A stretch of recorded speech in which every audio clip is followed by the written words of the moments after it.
Minggu terakhir tahun 2022 yang berarti ini adalah episode terakhir sejarah teknologi.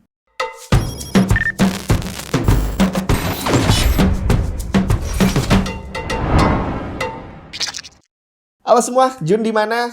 Saya kayaknya jarang banget berbasa-basi lumayan panjang sebelum masuk ke isi konten videonya gitu ya.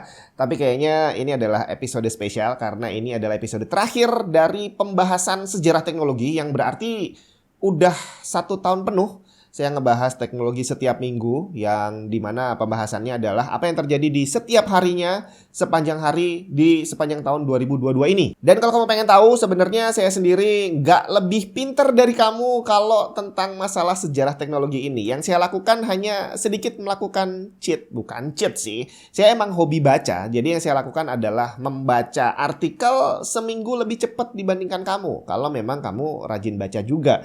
Jadi artinya ilmu yang saya dapat ini ya berkat kamu juga. Kalau kamu nggak nonton acara ini ya otomatis saya juga jadi malas untuk baca.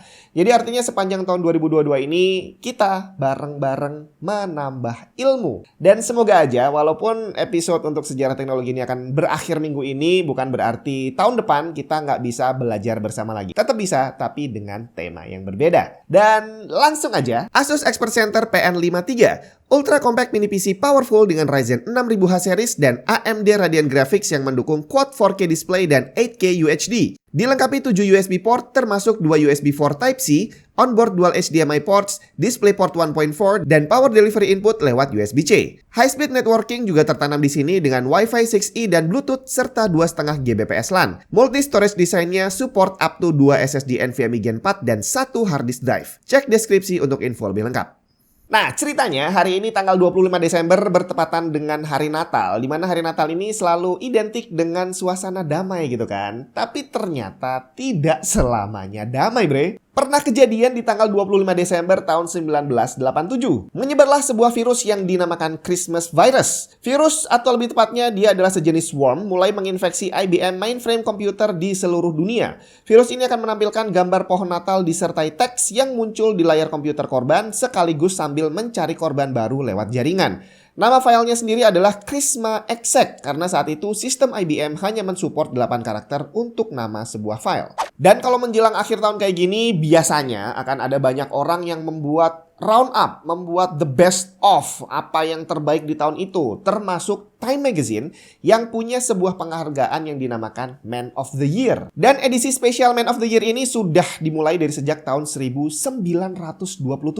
Yang menarik, walaupun namanya adalah Man of the Year, tapi tidak selalu tentang manusia. Karena kalau menurut Time sendiri, yang bisa mendapat penghargaan ini bisa aja seseorang, kelompok, ide, atau objek yang memberikan pengaruh terbesar di tahun tersebut, baik pengaruh bagus ataupun pengaruh jelek. Nah, tanggal 26 Desember tahun 1982, pemenang Man of the Year, atau bukan man harusnya karena dia bukanlah seseorang, adalah personal komputer. Di hari itu, Time Magazine memilih PC sebagai Machine of the Year, bukan lagi Man of the Year. Saat itu PC berhasil mengalahkan banyak tokoh dunia seperti Presiden Amerika Serikat Ronald Reagan, Perdana Menteri Inggris Margaret Thatcher, dan Perdana Menteri Israel Menachem Begin. Menurut Time, di tahun 1982, 80% orang Amerika saat itu memperkirakan bahwa tidak lama lagi PC akan menjadi barang yang wajib ada di rumah seperti layaknya TV. Dan ternyata prediksi Time Magazine bener, bre. Walaupun butuh beberapa tahun kemudian untuk PC benar-benar digunakan oleh banyak orang, tapi at least yang diprediksikan sama Time benar-benar terbukti. Dan ini terulang lagi bertahun-tahun kemudian dan masih dari penghargaan Man of the Year, tapi kali ini dari tanggal 27 Desember tahun 1999. Di hari itu, Jeff Bezos dinyatakan sebagai Man of the Year. Keterangan singkat pada cover Time Magazine hari itu adalah e-commerce merubah cara kita berbelanja. Jadi ternyata membaca majalah atau lebih tepatnya Time Magazine bukan hanya memberikan kita informasi yang up to date, tapi juga ada ramalan masa depan. Apa sih bedanya nonton film di bioskop sama layar tancap? Cuma kayaknya sebagian besar yang nonton video ini udah gak kenal lagi sama yang namanya layar tancap kali ya. Saya pernah satu kali ikut nonton itu layar tancap. Saya sendiri lupa waktu itu siapa yang menyelenggarakan acaranya. Tapi yang pasti dia diadakan di lapangan. Terus nyetel film pakai proyektor. Terus pakai layar putih gede yang dipasang di lapangan. Dan semua orang bebas nonton ke situ. Dan bioskop sendiri itu sebenarnya menggunakan teknologi yang kurang lebih sama. Pakai proyektor dan pakai layar yang besar. Dan ini sebenarnya adalah teknologi yang udah jadul. Kalau tadi dibilang sebelum tahun 90-an, ternyata proyektor sendiri udah ada jauh lebih lama dari itu. Tanggal 28 Desember tahun 1895. Film pertama yang memanfaatkan proyektor yang ditembakkan pada layar diputar di Salon Indien di Grand Café Paris, Prancis. Alat yang digunakan bernama Cinematograph buatan Lumiere Brothers yang merupakan salah satu proyektor film pertama dalam sejarah. 33 orang menonton acara itu dengan harga tiket masuk 1 franc untuk nonton 10 film. Tapi jangan dibayangin kayak film bioskop yang durasinya 2 jam ya. Waktu itu tiap film durasinya cuma sekitar 50 detik.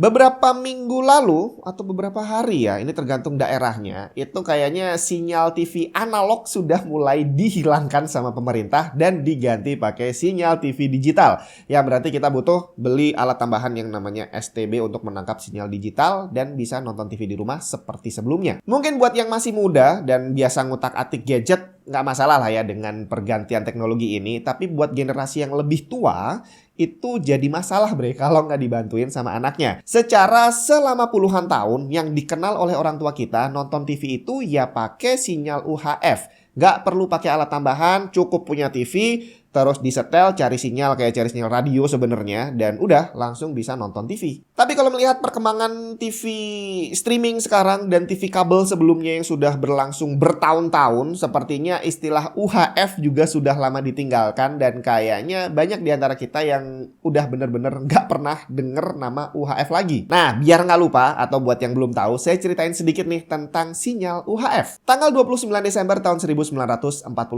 stasiun KC2XAK di Bridgeport, Connecticut menjadi stasiun TV pertama yang beroperasi menggunakan Ultra High Frequency atau UHF. Tapi saat itu tahapnya masih percobaan dengan codename Operation Bridgeport. Setelah 2,5 tahun beroperasi, stasiun ini ditutup, kemudian transmitter UHF-nya dibongkar dan dipindah ke Portland, Oregon untuk selanjutnya digunakan untuk mengoperasikan siaran TV komersial pertama yang menggunakan UHF. Kalau kita ngebandingin bukan siaran TV sih, tapi lebih tepatnya internet. Jadi kalau sekarang kita komunikasikan pakainya internet tuh, udah bukan bergantung pada TV lagi. Nah, ceritanya kualitas jaringan internet yang ada di Indonesia kalau kita bandingin sama negara maju itu jauh banget. Jadi terutama negara maju yang udah tua seperti Amerika Serikat. Ya sebenarnya ini bukan hal yang aneh karena memang secara usia Indonesia dan Amerika Serikat itu selisihnya jauh banget. Di Indonesia, Telkom aja baru lahir tahun 1965. Sedangkan di Amerika Serikat tanggal 30 Desember tahun 1899 udah bukan perusahaan lagi yang berdiri tapi udah melakukan reorganisasi. Di hari itu American Bell, parent corporation dari AT&T Company melakukan reorganisasi dan mentransfer semua asetnya ke AT&T.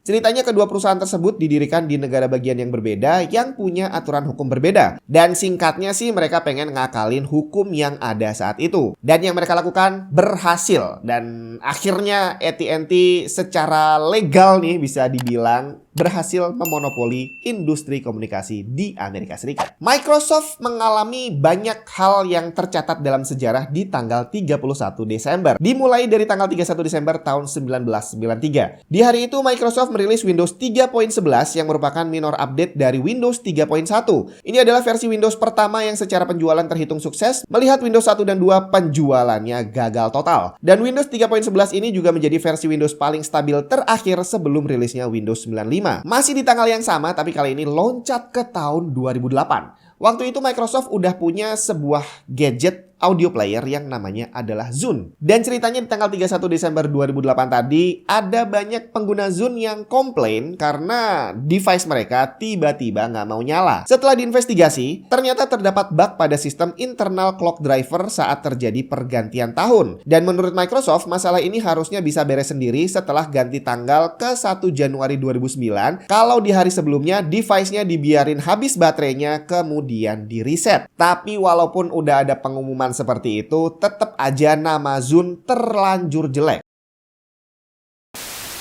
Apalagi saat itu Apple sudah punya iPhone yang juga mulai naik daun. Microsoft sendiri menjanjikan adanya bug fix untuk memperbaiki masalah tadi agar tidak terulang lagi di tahun 2012. Cuma sayangnya belum sampai ke sana, Zune-nya udah menyerah dan berhenti diproduksi. Dan itulah tadi konten terakhir sejarah teknologi. Bukan untuk minggu ini, tapi untuk tahun ini. Tapi kalau saya bilang konten sejarah seperti ini nggak akan habis dimakan waktu ya. Secara namanya sejarah. Semakin tua ya akan semakin bersejarah, ya kan? Jadi buat kamu yang mungkin udah lupa tentang sejarah teknologi yang pernah saya bahas, kamu bisa tonton lagi dari episode pertama. Dan semoga aja masih tetap bisa memberikan hiburan dan wawasan baru buat kamu. Terima kasih udah nemenin selama setahun. Kita ketemu lagi di tahun 2023 dengan konten yang berbeda pastinya.